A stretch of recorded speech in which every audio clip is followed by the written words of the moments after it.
this tropical version of Don't Turn Around. So I've been playing that on my ukulele a lot recently. Hello, I'll wait just a few minutes and then get started.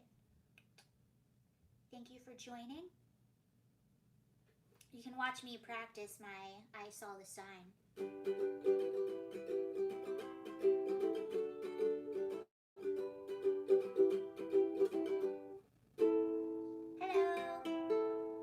Just another minute. Thank you for joining.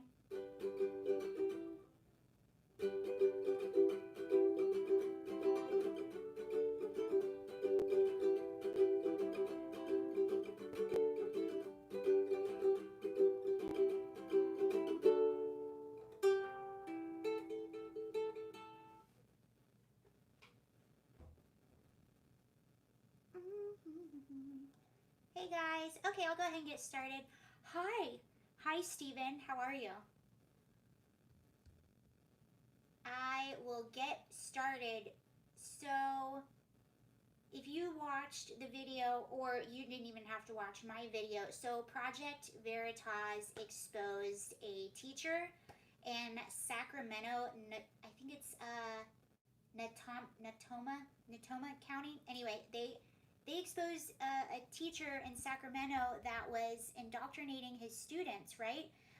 He is a said member of an extremist group, and he had a poster in his classroom, the TIFO poster in his classroom. He had a poster of Mao. So this Project Veritas video came out. It went, oh, hold on. Is the volume too low? I'm really far away from the microphone. Hold on. Is this better? Is this better? What about now? Now? I'll put my microphone closer. Is it, can you, let me know if you can hear. Is the sound okay?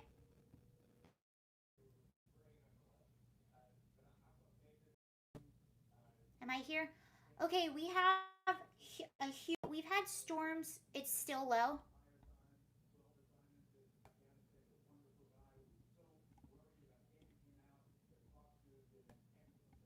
I saw the sign and it opened up my eyes. I saw the sign. Hi.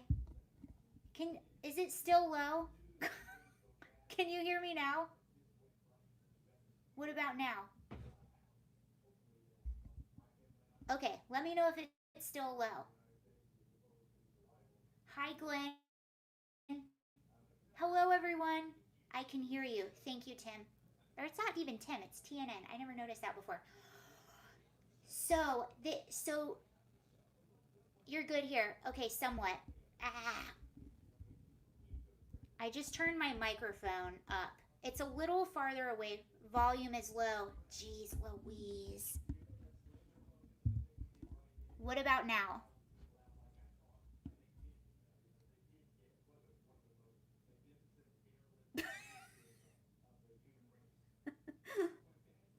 I'm doing a good job. Okay, how is it now? It's okay? I can hear, but I had to turn off my fan. Darn it! Hold on.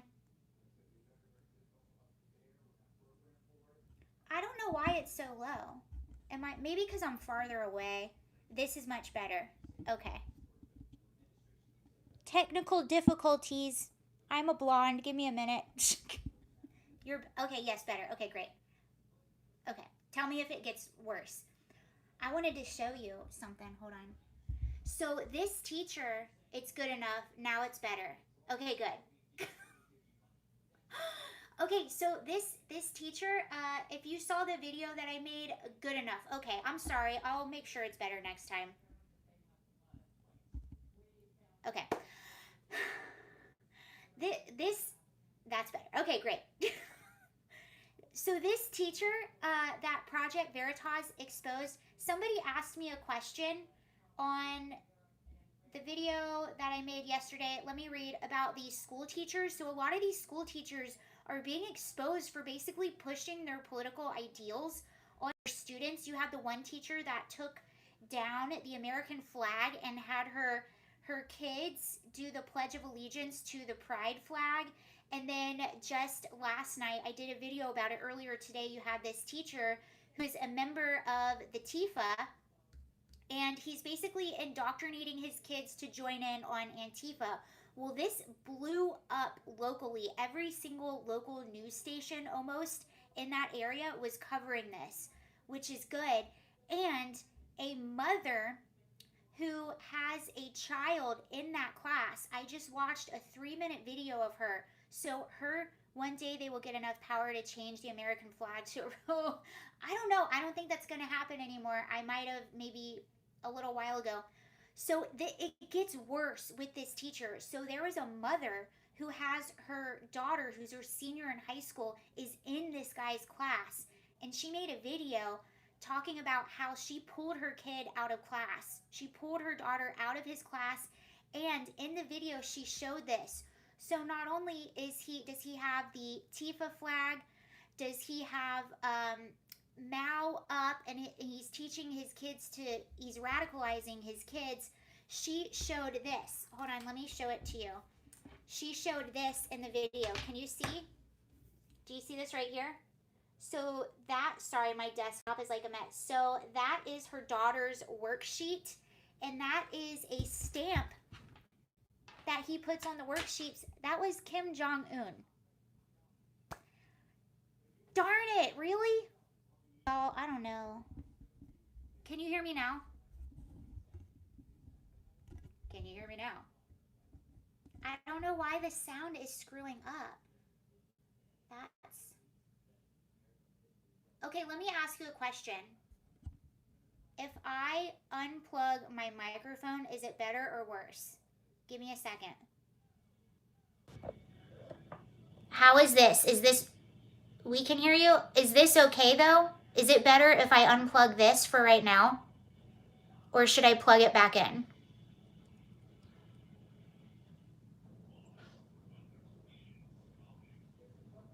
Okay, I'll just keep that. Unfortunately for about much better. Okay, unplug, good. Unfortunately for the next about month, I'm gonna be still here on the farm, so my lives might be a little grainy. Louder, but I can turn my volume down. Okay, I'm sorry guys. I'll work on that for next time. I'm still on this farm, so my signal is like bad and great. This is my little farm room. So it's bad and grainy. The service out here is terrible. Not to mention we're constantly, okay, good, I'm so glad. We are constantly having storms, and we're getting a really bad storm tonight. So it's starting. The storm is coming. You look like you're on a farm. Yeah, I wore my my little what do you call it? Camouflage shirt.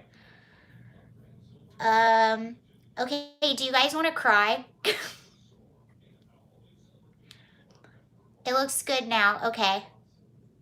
The Ponderosa. What's the Ponderosa? Bad storms happen here in Philly too. I was just in Philly. Do you want me to? I want to tell you guys what happened to me. And since we're all here and we're just talking. So I was recently in Philly. When I was out of town last week or the other week, I went to go visit. You're getting a hurricane tonight, or what's left of it? It might be, but we're expecting like bad storms. We just got a new generator just in case. So that's how bad it's supposed to get. Oh, good. I'm glad it's better. It's storming pretty good here in PA. So I was recently in Philadelphia at the Amtrak station. The picture got better too. Okay, good. So I took the Amtrak up to Philadelphia and then went to Harrisburg, where my family lives. Idaho is so boring right now, just sunny every day. You know what? I used to experience that in LA. It's weird. You almost get, it's beautiful every day, but you almost get this weird like depression because the season doesn't change. And it's like Groundhog Day every day. There's something cool about when the season first changes. On the playground where I spent most of my days. So I took the Amtrak, and it was really cool, by the way. I'm 40 minutes from Harrisburg. Yeah, my family, they were in Steelton. That's where I was staying. So I took the Amtrak up, And I love taking the train because you see parts of the US that you wouldn't normally see. Took it up. It was super fun. I just chill on this train. I do work. I have a little wine and some snacks, and it's always a great time. And I just look out the window at everything. So I took it up to Philly, went to Harrisburg, and then on the way back, I did the same thing. Here in PA, it's bad. The river is high. Oh, for real. So I was shown the Susquehanna River when that flooded a while back. Beautiful here in Iowa. It's not always the case. I had something scary happen. So I when I was leaving my family, I went from Harrisburg to Philly. So I had like a layover at the Philly train station. It's Gray Street Station. It's a really big older station, and I went to one of the fast food places just to get a sandwich. And I'm by myself. I just joined Saw Your Title. Wanted to point out everyone Michelle Claire's channel and her video on marine training. It's incredible. Yeah. Oh, I want to get to that. You guys will cry. We're gonna cry together. So get your tissues. When I read you this story, you will cry, and I'm gonna cry too. So we're all just gonna have a cry. But I think it's such a beautiful story. I prefer road trips with many stops along the way to see small America. Yep, I know that station very well. Okay, so I'm at the station and I get in line at just a fast food place to get a sandwich, and this guy is standing behind me, and he's clearly not homeless, by the way. Just let me point that out. He's like a young guy in his 20s. I might be taking Amtrak soon. I love taking Amtrak. So anyway, this guy gets behind me and he goes, "Hey, can I have some money for a sandwich?" And there was just something about him. I was just like, I just looked at him and I said no, and I turned around. It was just, it's not that I don't like to help people or give people things, but this guy clearly wasn't homeless.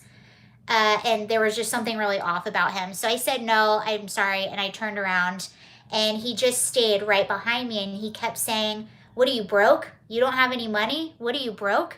You broke?" And I just looked at him, and he wouldn't stop. So I just looked at him and I was like, "Can you leave me alone?"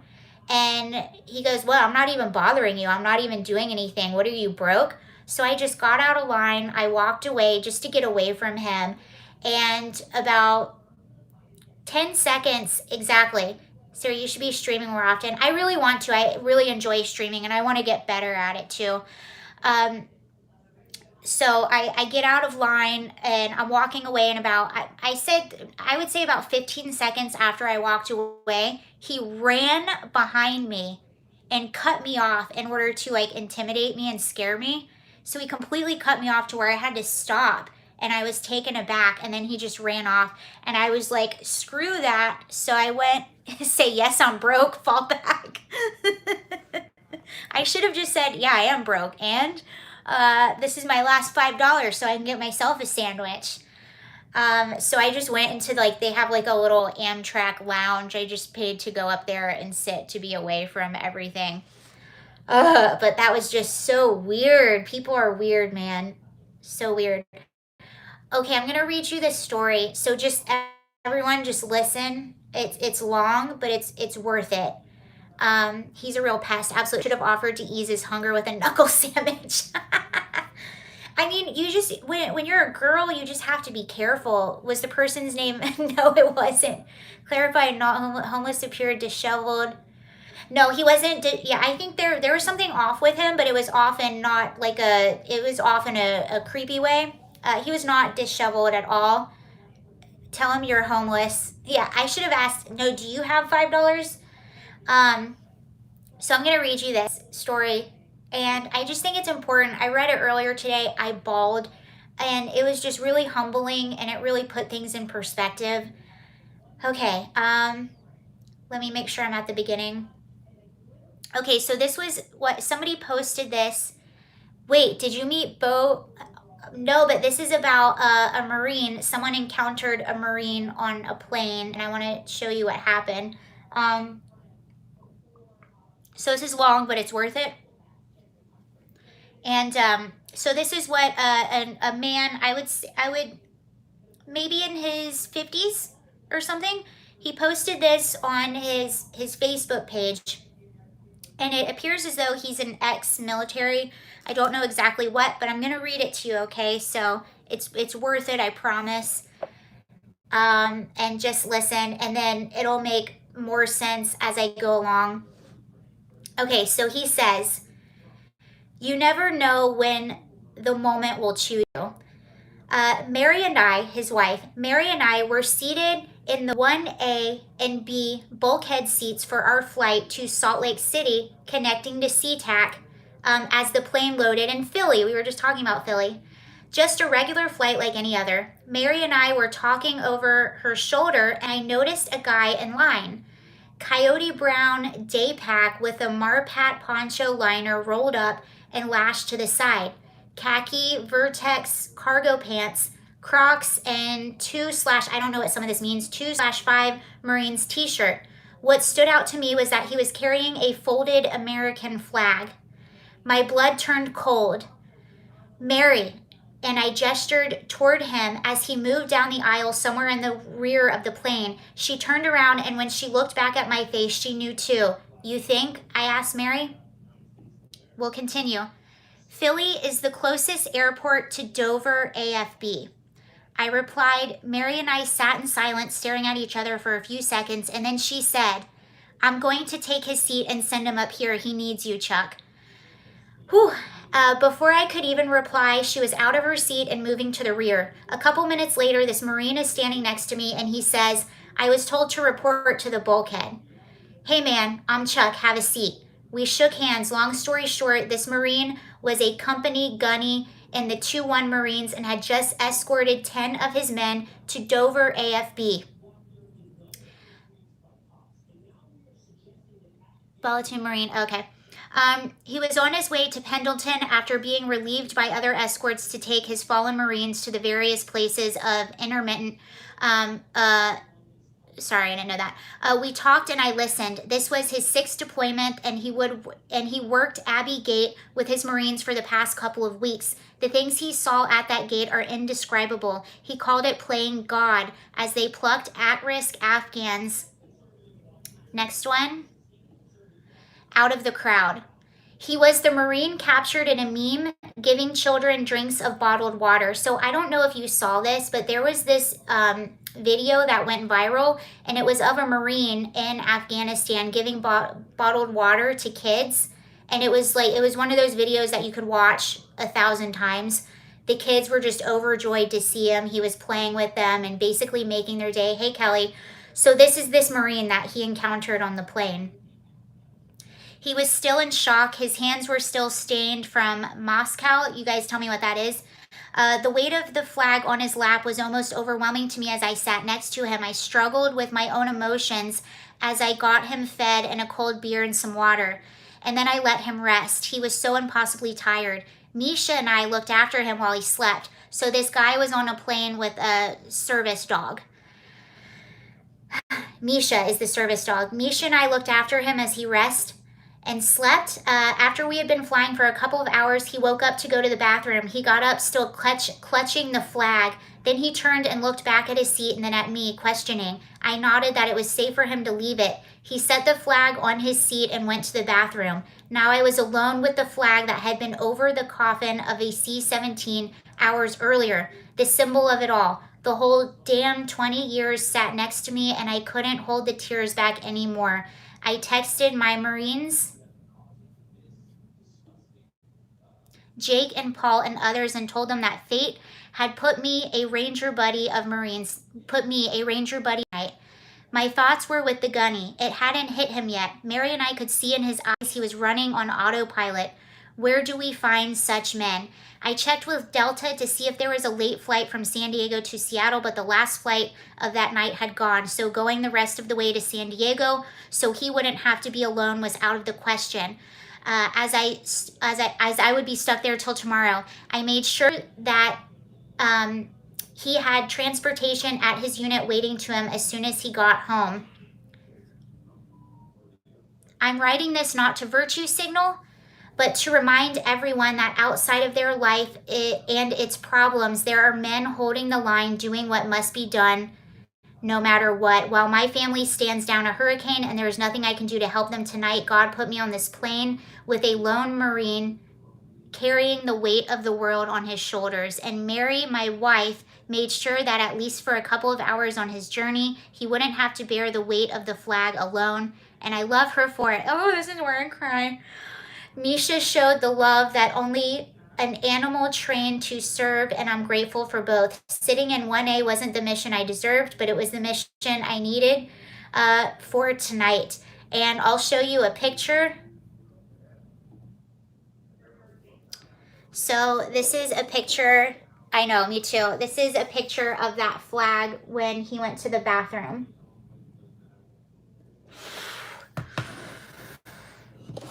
That was just I wanted to share it. I just thought it was a very beautiful and humbling story. And I remember that Marine. I remember seeing the video of that Marine. Here's another picture. This is the service dog in that Marine. It's on Facebook. Do you see the service dog? Okay, so it's on Facebook. Here, his name is, you can go on Facebook and find this post. His name, let me get his name for you.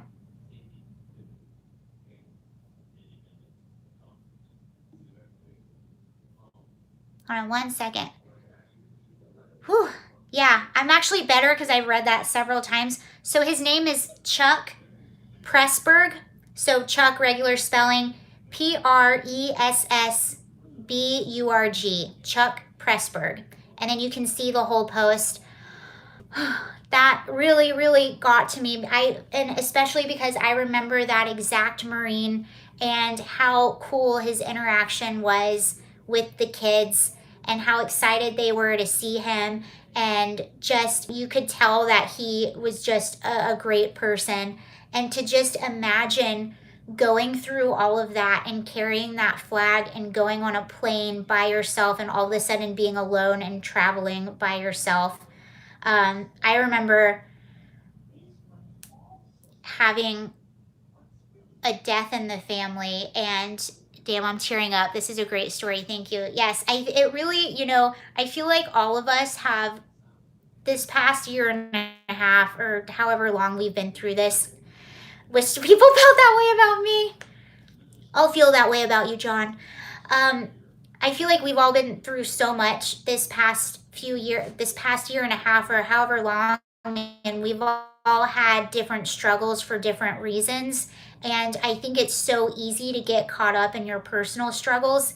You killed my butt. Good way. Well, I'm glad in a good way. I feel like we get so caught up in our personal struggles, forget things like this. And for me, oh, you're welcome. For me, it's like, first of all, we're not ever alone.